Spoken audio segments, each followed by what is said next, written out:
Sei contento? Felicissimo. È più grande della mia. Eh sì.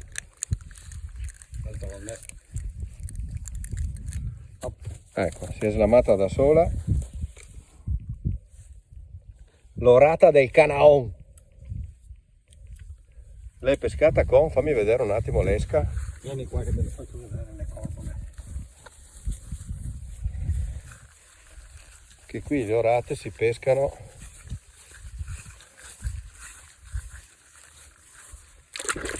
e dopo vengono liberate. Queste si chiamano? Corbole. Che sono vive. Sì. E peschi a fondo, profondità? A fondo, qui c'è una profondità di 5-6 metri. Grazie, molto.